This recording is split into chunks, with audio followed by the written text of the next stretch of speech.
Siamo con Francesco Testa, presidente del Checco dello Scapicolo. Presidente, è arrivata una vittoria importantissima in chiave classifica, una partita che si era anche messa male perché dopo un buon primo tempo, comunque anche tenendo conto delle tante assenze quest'oggi, eravamo andati sotto per 2-0, ma avete saputo ribaltare completamente la situazione e ottenere questi 3 punti importantissimi in chiave classifica. Beh, prima cosa si era messa male già dalle convocazioni, perché ogni telefonata che facevamo c'era uno stiramento, un menisco qualcuno si era fatto, ma insomma ci mancavano 7 giocatori importantissimi per noi. Ma questa è una squadra che c'ha un cuore, un carattere, una forza, una voglia di vincere che devo fare solo i complimenti e mi sono veramente emozionato stasera perché sul 2-0 hanno tirato fuori le unghie, il carattere, la voglia di vincere, non si sono abbattuti, hanno continuato a giocare. Peppe ha fatto, mi pare, una parata importante, però il resto della partita l'abbiamo fatta noi contro una grande squadra, ma io devo fare i complimenti ai ragazzi perché ci hanno messo tutto stasera, il cuore, il carattere e la voglia di vincere.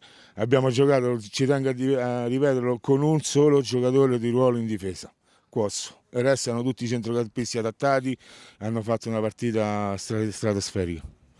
Presidente, allora si può dire che magari partite come queste vi fanno, diciamo, rinnovare la voglia di non lasciare questa Lega nonostante i tanti trofei, le tante vittorie, poi comunque ci si emoziona sempre al campo in partite insomma importanti e di cartello come questa che come ha ben detto lei vengono giocate sino all'ultimo minuto dai vostri ragazzi. Ma perché chi mi ha detto che volevamo lasciare?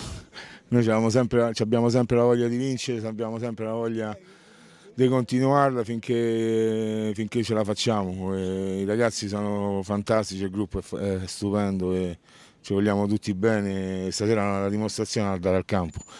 Un amico mio diceva che il campo non dice bugie, il campo dice sempre la verità e stasera l'ha dimostrato. Prossima partita presto contro la Venere in Bikini, un'altra partita davvero, davvero importante, ne mancano 4 alla fine. Cosa ci dobbiamo aspettare da questo incontro con una delle squadre più in forma del momento? Se lei sa che insomma è molto ben informato, la scorsa settimana ha perso contro il Cotton Club, ma lo ha fatto, diciamo, giocando una partita importantissima, solo 1-0 infatti in favore del Cotton Club. Come si affronta una squadra così in salute come la Venere in Bikini? Ma la Nvidia, se non mi sbaglio, ha fatto la finale con noi l'anno scorso, quindi massimo rispetto. Noi sappiamo della nostra forza come sappiamo della loro. Massimo rispetto per la Neve Vichini e andiamo in campo sempre con la voglia, speriamo con quella voglia di stasera di vincere, però nessuno ci regala niente, eppure stasera ce l'hanno dimostrato i ragazzi, insomma.